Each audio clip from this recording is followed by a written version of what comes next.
a conductive wire, and you were so electric. I had no say when you came so near, and just passed right through me.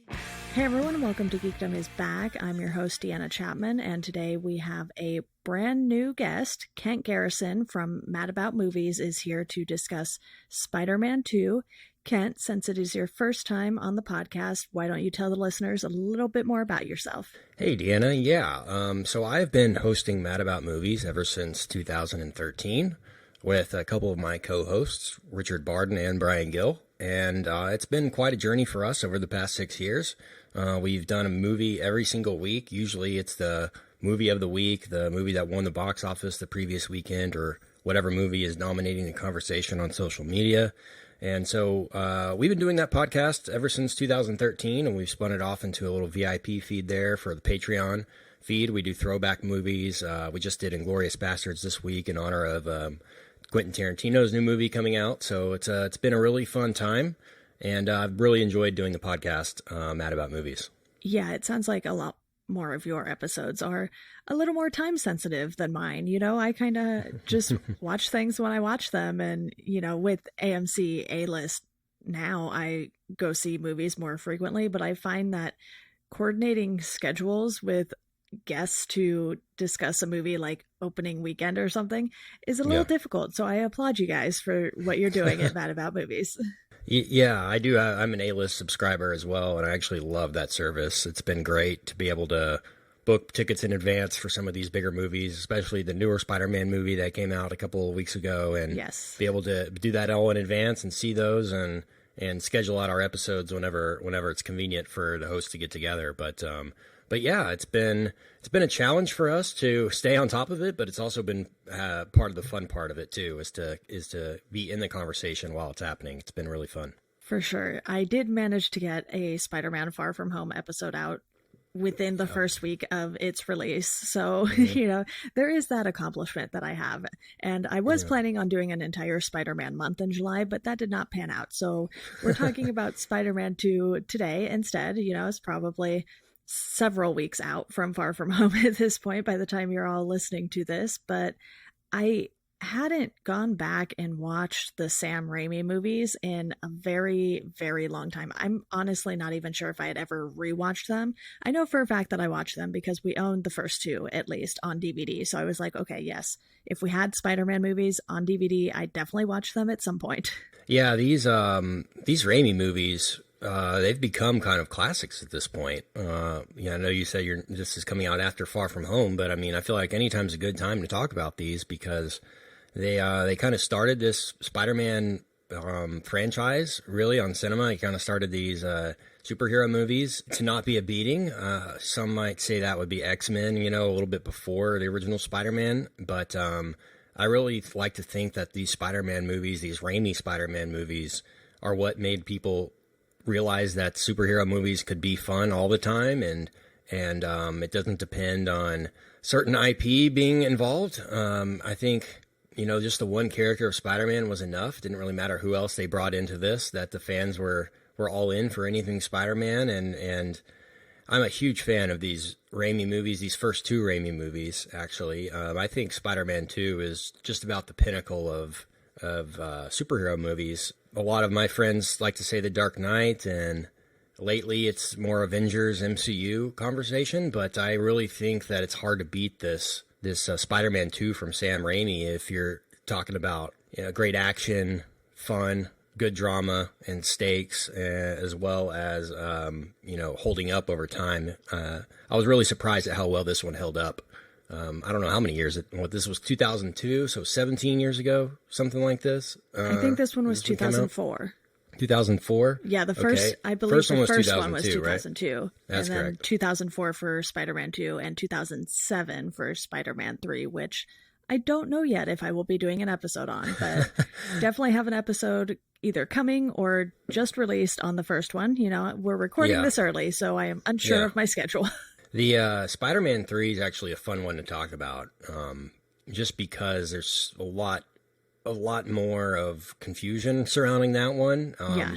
Because a lot of people either love or hate that one, and so I find those kinds of movies a lot of fun to talk about. But Spider-Man 2 is, and I've revisited this one almost every year since. I mean, you know, it's been since 2004 since it came out, but I feel That's it's impressive. super fresh still. It's really fresh. Some of my favorite performances in superhero movies here. I really like Alfred Molina in this movie. I like the approach that Sam Raimi took with the second Spider-Man movie and the Peter Parker character. So yeah, I'm a big fan of Spider-Man 2. When you sent me the list to pick a movie, I immediately circled Spider-Man 2. I love talking about it. Yeah, I wanted to cover these because, you know, I was 9 or 10 when the franchise started.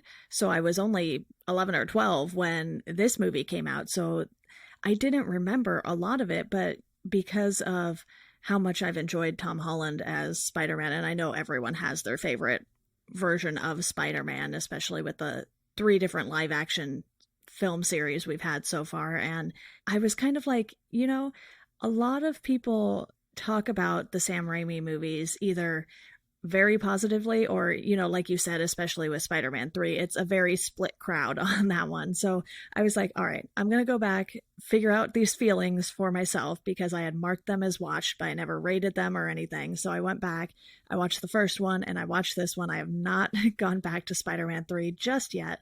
It's on my list of things to do. But Yeah. with Spider-Man 2, obviously you have a lot of the same cast from the first movie with Tobey Maguire, Kirsten Dunst, James Franco, Rosemary Harris, J.K. Simmons, you know, these familiar faces that by the second movie we're like, okay, we have the gist of who these characters are and how the actors are going to play them.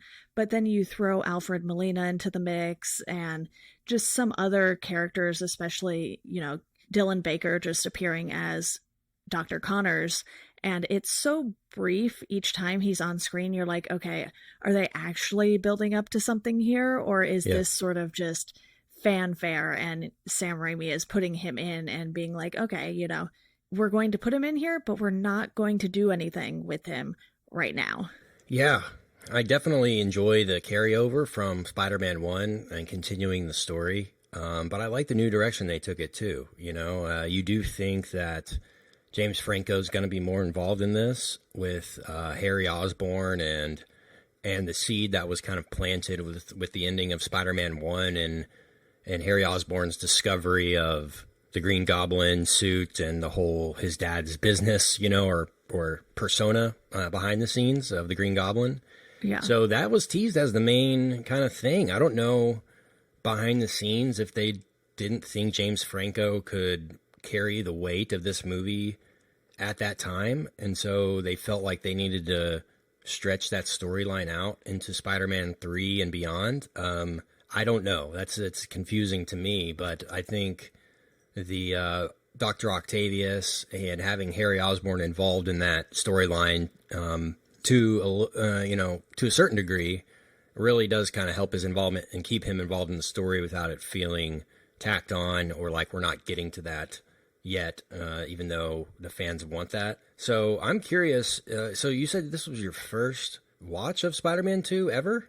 No, Or- it was or my first rewatch? time just revisiting it because I Okay, was okay. so young when they first came out. I didn't really have Yeah. any recollection of the details. I You kind don't of remember knew, seeing it or anything? Yeah, I knew the gist of who the villains were and what happened, which I can say the same for Spider-Man 3. It's like they throw a lot of things at you in Spider-Man 3. And Mm-hmm. this one, I was watching it and I was like, okay, I remember some of the bigger plot points because this adaptation was relatively true to the comics as far as how the first movie starts and with the second movie and the villains, just Peter's backstory, living with Aunt May, how Uncle Ben dies. And that's something that I really appreciated from the first movie, but they did change things like, you know, his web shooters are organic instead of made by him.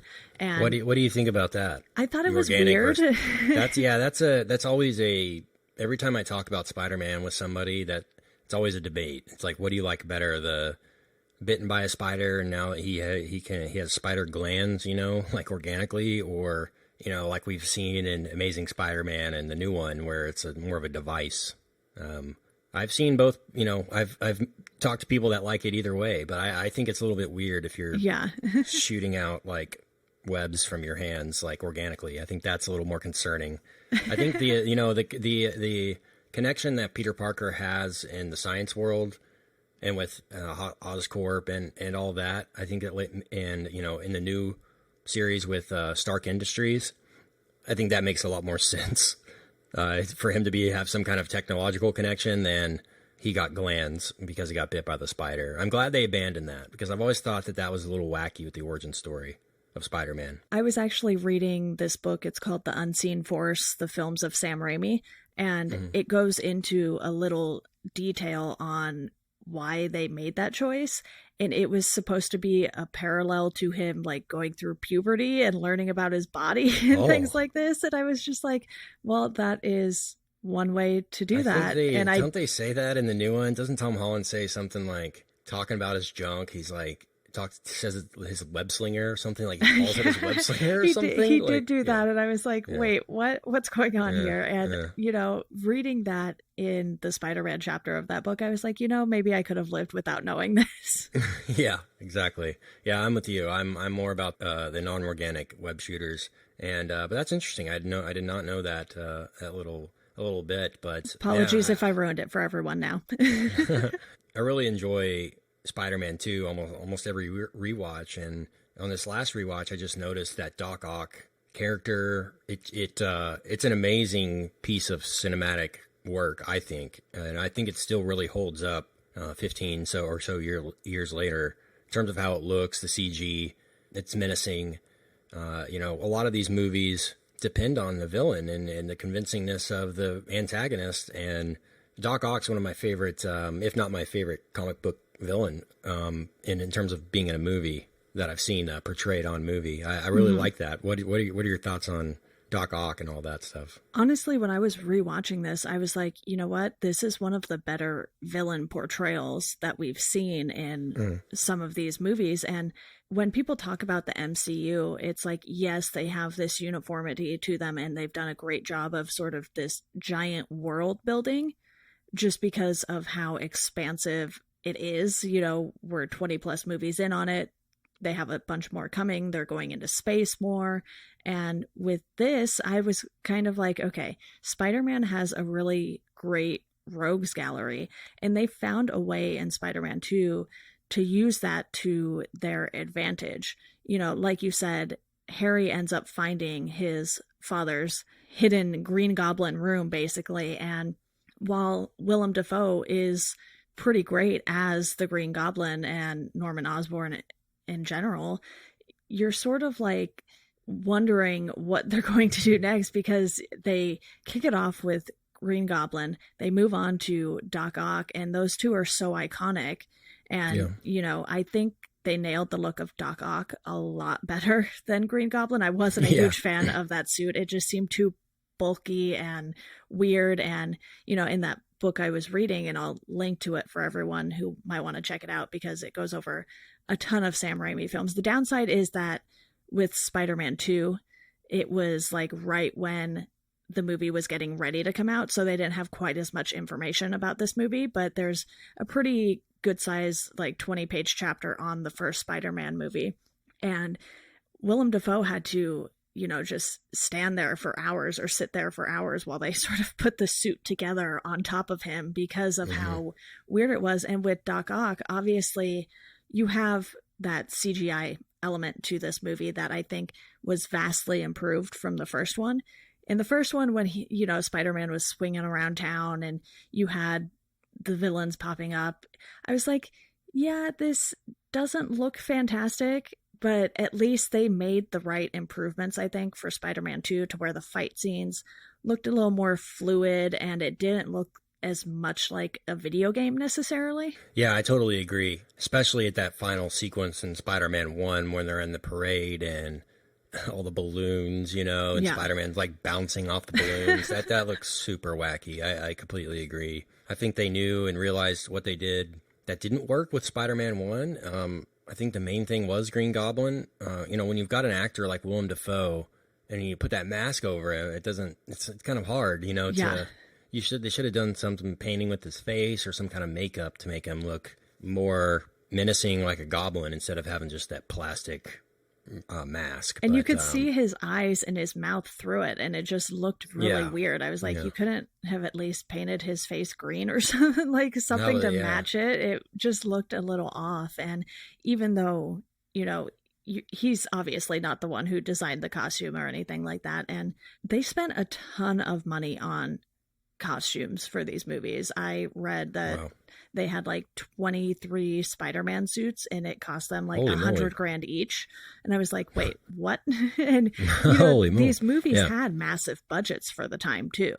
So you're working with all of this money, and you can kind of tell where a lot of it is going, especially with, I wouldn't say it necessarily being the early days of CGI, but it's something they were still figuring out in the early to mid 2000s. And obviously you have things that look way better now. So it's hard to kind of even compare these Spider-Man movies to something like Far From Home because of just how far advanced the technology has gotten in the last 15 years. Yeah, you've got a really good point there. Just what they're able to do in the blink of an eye these days, especially with Far From Home. And I'm not going to give anything away, but there's a twist in that movie that it relies on CG. You know, basically, you can't do their villain in the new movie without the technology that they have. And the last time I was watching Spider-Man 2, I was reminded of the scene where Doc Ock takes away Aunt May, and he's hanging her off the building, right? And then Peter Parker Spider-Man goes to save her, and they're having a fight on the side of the building. I was just reminded of how good that sequence looks. You know, for 2004, you know, it's a scene where Spider-Man and Doc Ock are punching each other, throwing each other around off the side of this building. The camera's going, you know, it's a fake camera. I'm assuming it's all CG, going everywhere. But, you know, the thing that amazed me about it is Doc Ock is a character that doesn't have a mask and doesn't have anything to cover him up. And it looked as good, you know, basically the CG face version of Doc Ock looked really good back then. And I thought, you know, in a lot of the action scenes, especially, that it would be like, okay, that's fake. There's real, you know, there's fake. But I feel like the effects as a whole, it's just really amazing how well they've held up with the, I don't know basically what's real and what's not when you're looking at the actual tentacles, you know, like when they're talking to Doc Ock and they're doing all those things. Like, I feel like they had some actual ones on set that they were using as puppets, you know, kind of mechanical puppets. So I thought the blending of the practical and the CG is great in Spider-Man 2, and having Doc Ock actually have a face, unlike Green Goblin, really does help the character. Oh yeah, and visually this one was just such an improvement, and even story-wise, I think Spider-Man 2 is where the series really got its footing, because you have Peter, who has spent the last 2 years with his powers, because the first movie was in 2002, this one was in 2004, and they added that 2-year time gap there to the actual story of the movie so that Peter would have this time to grow. And, you know, one of the big criticisms too was that Tobey Maguire and Kirsten Dunst, they never really looked like they were high school kids at the beginning. Yeah. So to move the story along and just be like, okay, you know what, they're in college, it's like, okay, that's a little more believable given their ages at the time. And she's working, Peter's going to school and being typical Peter and being late for everything, and kind of just not having that sort of Spider-Man and personal life balance that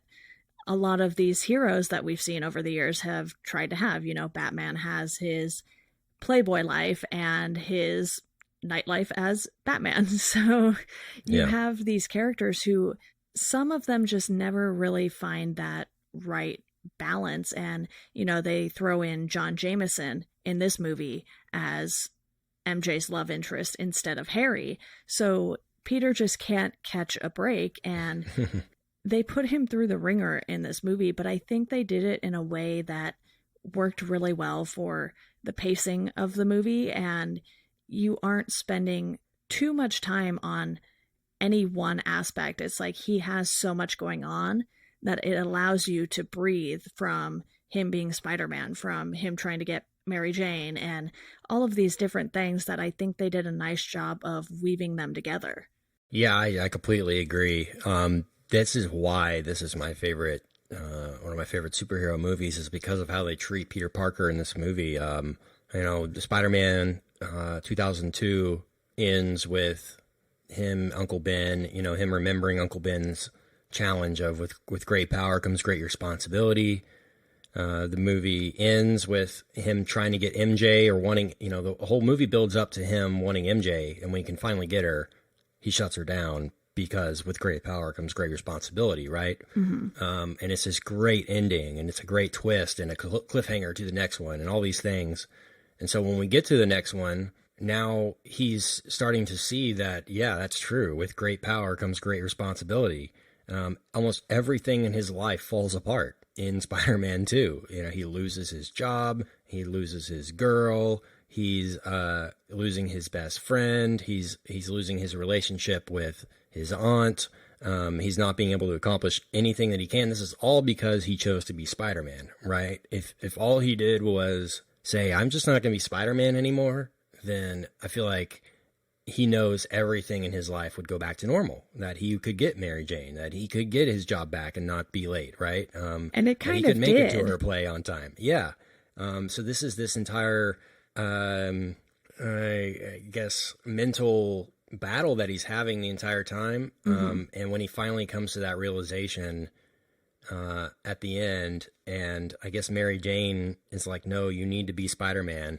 It's great. It's a great moment. It's worth it. It's the way they treat this protagonist, you really do sympathize with him. I love the scene in this where he's telling Aunt May what really happened to Uncle Ben. Yeah. I think that's a fantastic piece of, I don't know, cinematic storytelling, really. It's all in one take. I think Tobey Maguire nails that. It works. And it sets the stakes up really high for the climax of this movie with Doc Ock. And I just think everything from a character standpoint is earned in this movie. It builds on the first. It takes it in a new direction, and it really stretches the character to new extremes. I really, really like what they do with Peter Parker here. You even get to see how sort of naive he is still, even though he's beyond high school at this point. And, like you said, he thinks everything will just go back to normal once he stops being Spider-Man. But he also thinks just because he stopped being Spider-Man, he's going to get Mary Jane back right away, even though she's dating someone else. He's like, well, why can't we just be together now? That thing is out of my life. Yeah. It's not in the way anymore. And he doesn't elaborate on what that thing is. So, he's kind of in this headspace where he's like, okay, well, I stopped being Spider-Man so I can get everything I want now. And then it hits him that, you know what, maybe that's not the way that life works. And Mary Jane has to basically almost get married to realize that she does want to be with Peter, and she is able to sort of live with what his life is going to be like, especially since everyone finds out Peter's identity in this movie, like everyone pretty much. Yeah. I don't know why they had the John Jameson character. Why wasn't that just Harry? Do you think that would have been more effective if she just goes for Harry, and this whole movie is she's dating Harry more, and it's more of that?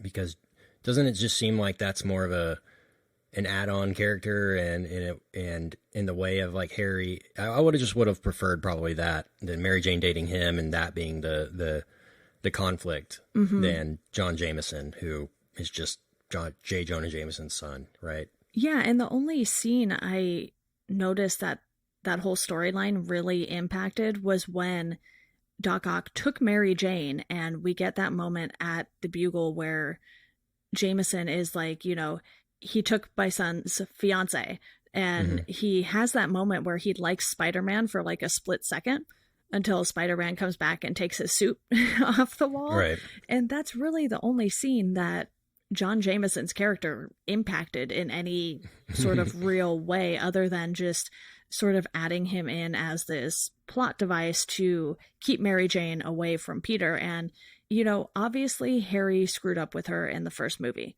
And in this one, like you said, it did seem like they didn't really know what to do with him. And, we have that whole scene with him at the end that will lead us into Spider-Man 3, where so much happens. And, I haven't rewatched that one just yet, so I'm sure that'll be a wild ride. Yeah, it felt like Spider-Man 3, they didn't quite know what to do, and they certainly didn't know what to do with the villains, because that one probably should have been 2 movies, if not 3 movies, with the amount of stuff that they tried to put in at the end. But it's disappointing, because I feel like the first 2 movies are in this series are really building to something great, and I feel like Spider-Man 3, the director's cut or the Sam Raimi's version or whatever didn't come out. I feel like that's one of the great unknowns in Hollywood history, like what that movie should have and could have been had everything around it been right, had all the circumstances been right around it, because the studio wanted him to do Venom, and they made him put Venom in there, and then that kind of messed everything up and didn't allow him to do what he wanted to do. So to me, that's, if you could do it over, I think Spider-Man 3 is like one of the movies I would rewind the time machine and remake if I could. Yeah, that seems to be the general consensus from a lot of people I know, especially. Still made, I think it made the most money because the hype was so high, because everybody thought it was going to lead up to something huge, and it ended up not. But where do you fall on your favorite Spider-Man, though, in terms of Maguire versus Garfield versus now Tom Holland, I guess it is? Honestly, I think as far as the live action portrayals go, Tom Holland has been my favorite, just because he sort of has the boyish look that I feel like Peter Parker always should have had, especially a high school age Peter Parker. And he just has the awkwardness down so well. And obviously Toby is awkward in this, but I feel like it's a different kind of awkward. And because he looks so much older than the character he's playing in this, I was like, not my favorite. I haven't rewatched the Amazing Spider-Man movies recently either. So I think once I go through them, I don't think my opinion of Holland being my favorite live action Spidey will change, but I think just my opinion of the movies in general might, because I liked a lot of the story elements in this movie, and I liked it more than I was expecting to, just because I didn't remember a whole lot about it. I was like, oh, okay, there's actually something really good with this one in particular, and it had been so long that I was pleasantly surprised by that. Obviously, when you throw something like Spider-Man into the Spider-Verse in the mix, you're like, okay, now that is, something that it took a risk in a different way, and animated movies aren't going to make as much as the live action ones. It's sort of just a fact of the moment. And it's a little disappointing because that movie is so great that, I want everyone to go see it. And with Spider-Man 2, I think it's one that's definitely worth a rewatch. But who is your favorite live action Spider-Man then? It's become Tom Holland. It really has. I do like these Tobey. The movies are my favorites of probably Spider-Man 1 and 2.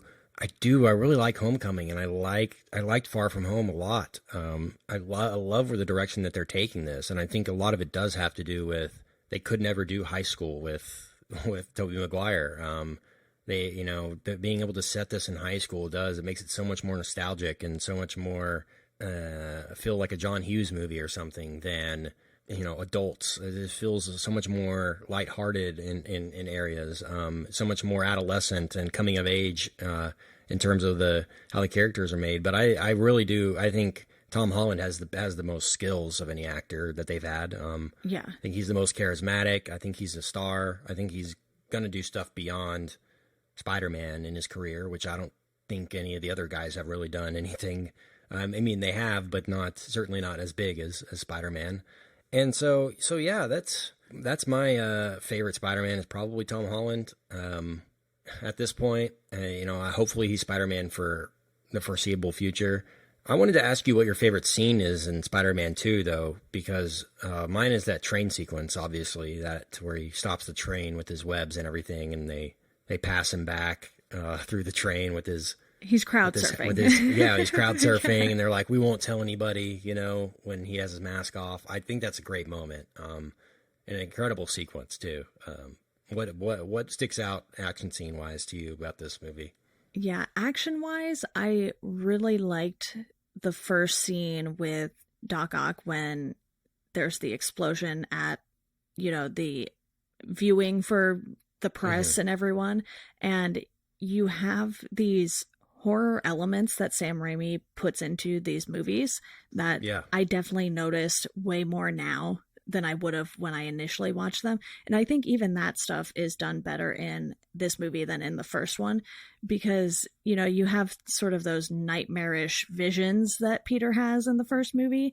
And here, I think that scene in particular, just when you see Doc Ock throw Peter and he's sort of down for the count for at least a little bit, and then the whole moment with his wife, and just the fact that it doesn't really hit him right away. It has to happen first. And then you see Doc Ock's reaction, and you see Peter's reaction too, because he was down and wasn't able to save her. So I think that scene was done really well from just like an action and emotional standpoint all at the same time. You're sort of getting hit with both. Whereas, with the train scene, there is emotion to it, but a lot of it is just really him doing everything he can and, having this very constipated look on his face, which it's just is bound to happen when you're trying to stop a train, I imagine. But then when you're trying to hold on to webs and stop a train. It's tough. Yeah. And then you have the scenes like the one you mentioned with Aunt May, where it's just a pure emotional impact. But I think that initial scene when Doc Ock is showing off what he's created and just sort of the horror that everyone feels when it goes terribly wrong, and the action that surrounds it, even though the action is relatively brief. Another scene with Doc Ock is where they're trying to surgically remove the the arms, hospital remember? scene. So many horror elements to that. That one stuck out to me in this last rewatch. Like, wow, Raimi really did throw a horror scene into this movie. Yeah, he really did. It's like Independence Day, when the alien comes alive in Area 51. It's very reminiscent of that, I think, kind of a callback to that. But that's such a great scene where Doc Ock is laying face down, and then all the arms are going crazy and he's lifting people up. And I think that's great, from just a setup standpoint. That scene works on just a concept alone. I think that, and, the execution is obviously great too. But I like that. And I like the little inhibitor chip that he has too. Yeah. And just that little thing of, I've got this little chip that... And it's so makes fragile. it to where I won't go crazy, and then once that thing blows up is what makes him go crazy, It's just that small little narrative device is smart too, I thought, to put in there. Absolutely. I think with the story, what they did so well, again, like I said earlier, is just the balance they had between those different scenarios. Peter and MJ, Peter and Doc Ock, Peter and Harry, even Peter and Aunt May. Yeah, it's really well paced. You're right, yeah. And they even bring Uncle Ben back for sort of this, not necessarily hallucination on Peter's part, but just him talking to Uncle Ben again. And Cliff Robertson did not really think he was going to be brought back after the outcome of the first movie. And what these two movies handle really well is just the whole Uncle Ben storyline, which is something that we don't get with Holland's Spider-Man. And, there's a little bit of it in Far From Home because we see that he has Uncle Ben's suitcase and then he ends up losing it by the end of the trip because so much has happened. And there are little moments like that where you're like, okay, we know Uncle Ben did exist at one point, but this one was way more true to the comics. And while I have always had a little bit of an issue with how old Aunt May and Uncle Ben are in the comics, I'm like, okay, if Peter is in high school and it's his dad's sibling. Why are they grandparent age? Yeah, yeah. Maybe great aunt. Maybe Yeah. it was his grandparents' sister. I don't know. Yeah, that's a good question. I think when they tried to reset this new Spider-Man, they realized where Sony realized where they went wrong with the Andrew Garfield one was just completely doing the origin story again, and everybody having seen that already with the Tobey Maguire series, and so they couldn't really do that. I think they want to set up Tony Stark like Uncle Ben in this new iteration where most of, if not all of, Peter Parker's decisions or motivations are what would Tony do, or instead of calling back to Uncle Ben, he's calling back to Tony Stark's advice, right? Yeah. So I think that's kind of more of a replacement than a not having him in there. I imagine they'll probably explore that more the further they go, the further away they get from this series. I just didn't think they felt like they needed to rehash that again, even though that is part of his comic origin or his actual origin. But they seem to be taking liberties with the new one, which I kind of like. At its core, it's still Spider-Man, but they're taking it in a new direction, which I enjoy. Absolutely. I don't necessarily need for comic book movies to be a one-to-one adaptation of the comics, because the nice thing about Spider-Man is that there are so many comics that you can dive into and sort of find your perfect version of Spider-Man.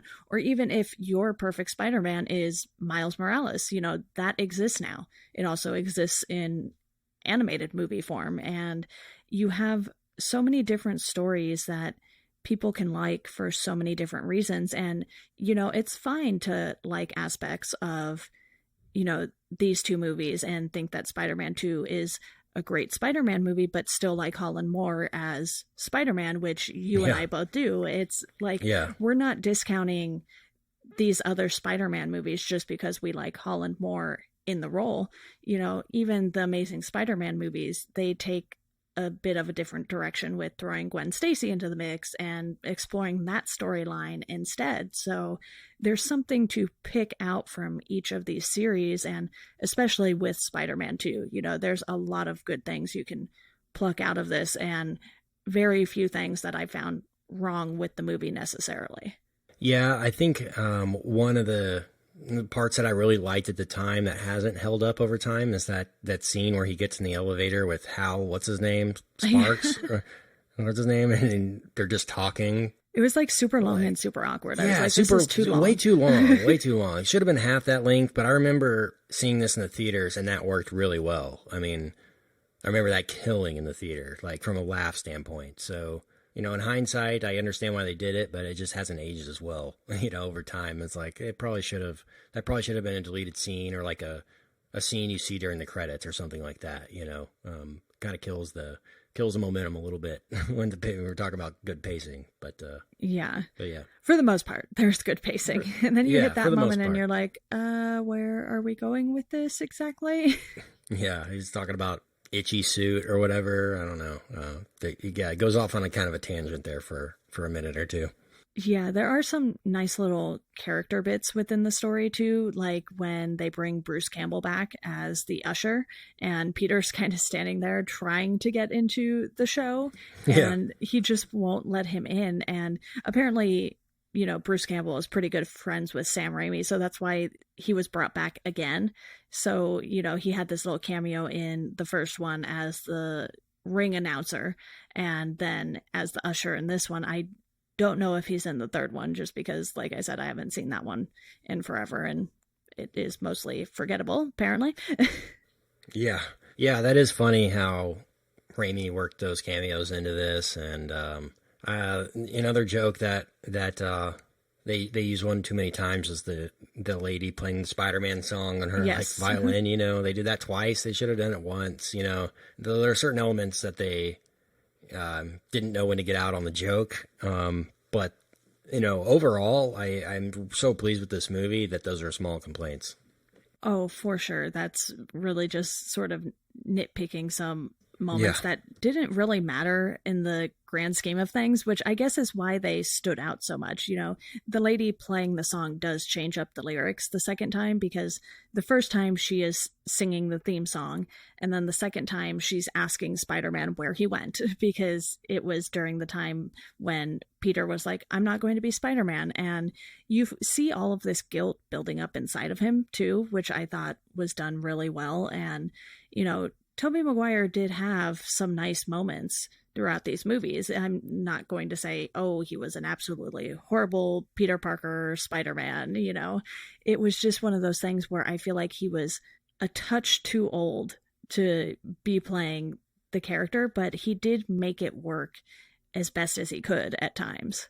Yeah, I feel the same way. And, you know, you mentioned that they were in college in this one, and Harry Osborn is drinking alcohol like during this, like he's on a bender like the entire movie pretty much. And, you know, those types of elements I think work for the stakes, but, you know, at the same time, it doesn't quite feel like the Spider-Man of today where you're carrying backpacks around and it's a much more lighthearted affair. But I think it works. It's amazing how well Sam Raimi was able to balance the lighthearted and the dark with this without it feeling jarring, you know, without it going from super dark, super light, super dark. It really does work from a pacing standpoint, even though you've got those two vastly different tones throughout. I will say, to add to that hospital scene there, I kind of want to know what a horror version of a Spider-Man movie would look like. And you know what? Maybe that's just Sam Raimi getting to do a Venom movie.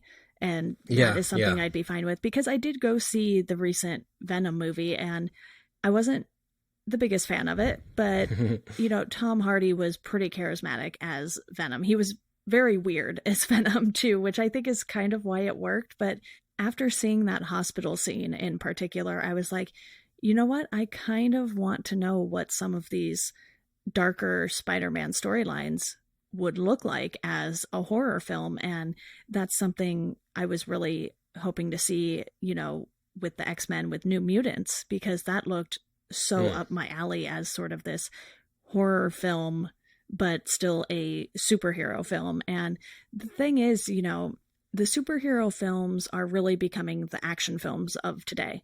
That's essentially what they are. They just have superheroes as characters instead of, you know, Tom Cruise. So who's still cranking out the action movies too. So, you know, the superhero movies have not stopped him. And it's interesting how many different genres that these movies can take on at the same time. Yeah, I would totally be down for an R-rated Spider-Man movie. That's a great idea.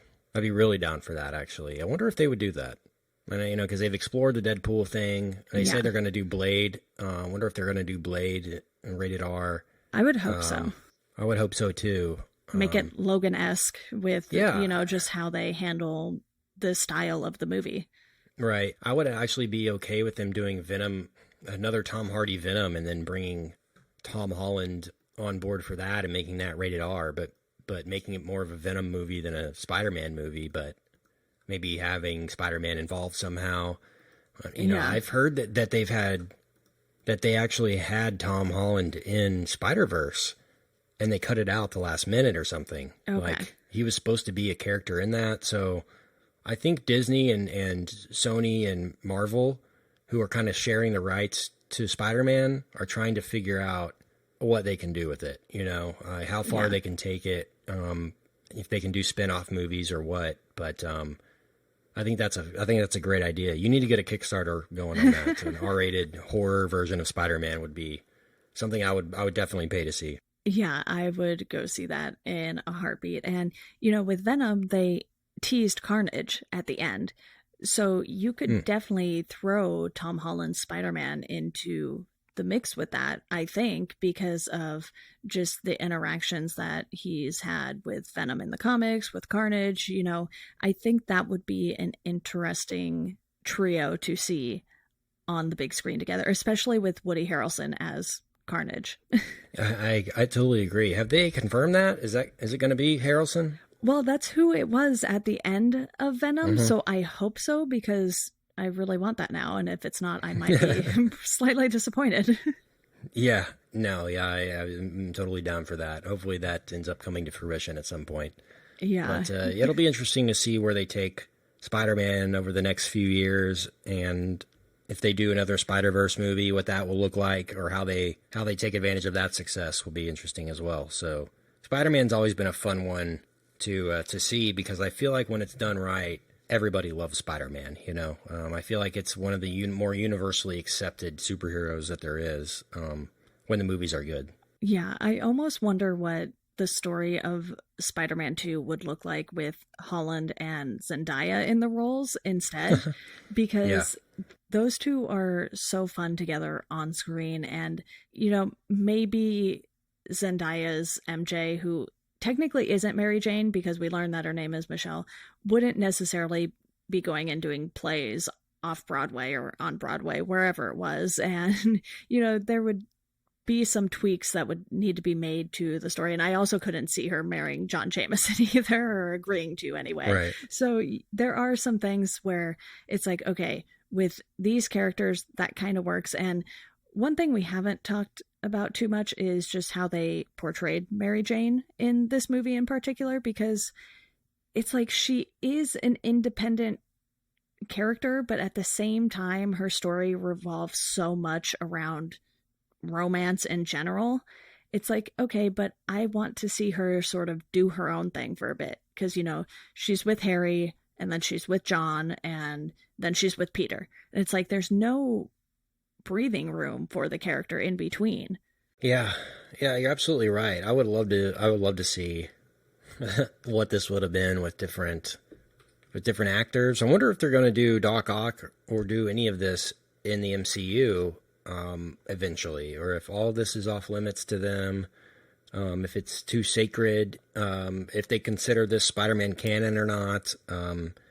That'll be interesting to see as well. How they, I know they did have Doc Ock in Spider-Verse, kind Yeah. of though. So I guess they're not. It's They had not a Lady totally, Doc Ock.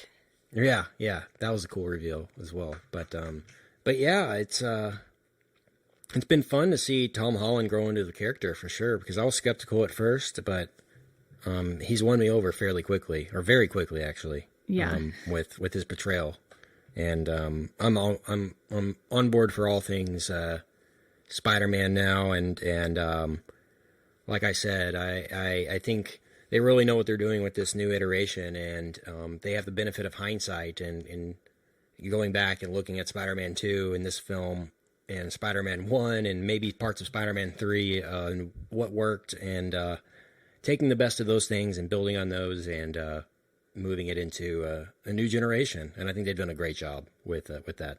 Yeah, absolutely. Well, why don't we go ahead and wrap this up with a quick look at what we rated it, because I use Letterboxd for all my movie ratings right now. So I rewatched this and ended up giving it a 4 out of 5, which surprised me. I gave the first one a 3 out of 5, and I think a lot of that had to do with just the CGI being very obvious, and Yeah. it was less so in this one. And I thought the story did improve. Obviously we nitpicked a few things here and there, the elevator scene, the violin singer, and then even Mary Jane not being a totally well-rounded character. It was one of those things where I just felt like, what, this story was good enough for me to rate this one at least a star higher, than the first one, because of the improvements that I could visibly see that they had made.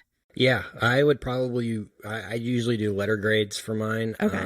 So I would probably do this one an A. I would probably rank Spider-Man Homecoming and Spider-Man Far From Home like at an A minus. Okay. I think they're both super strong. And again, it's not I don't think this is an A plus. I don't think it's a perfect movie, but I think what it aims to get right, it does get right, and it really does justice to the characters as people. And I think that's a really important thing when it comes to a sequel. They often put character aside and they go for spectacle only. This one really does build on character, and so that's why I give Spider-Man 2 an A. It really was nice to see the sequel take that next step, because so many times you watch sequels and you're like, well, that wasn't quite as good as the first one. But in this case, it was reversed. Yeah. It's like, they started on pretty solid ground with the first one, and then they made that little leap for the second one, and then, then it went downhill. Yeah, absolutely. Yeah, this one met all my expectations for sure. Yeah, well, Kent, thank you so much for making your first appearance on this podcast to talk about Spider-Man 2. I will be happy to have you back on to discuss any other movie that you would like if it doesn't, have any conflicts with Mad About Movies. So again, thank you. It was a joy talking about this one with you. Thanks, Deanna. It's been great, and hopefully we can talk again soon. For sure. And to our listeners, you can follow us at Geekdom Pod on Twitter, at Welcome to Geekdom on Instagram and Facebook. And as always, thank you all for listening, and we hope you enjoy the rest of your day.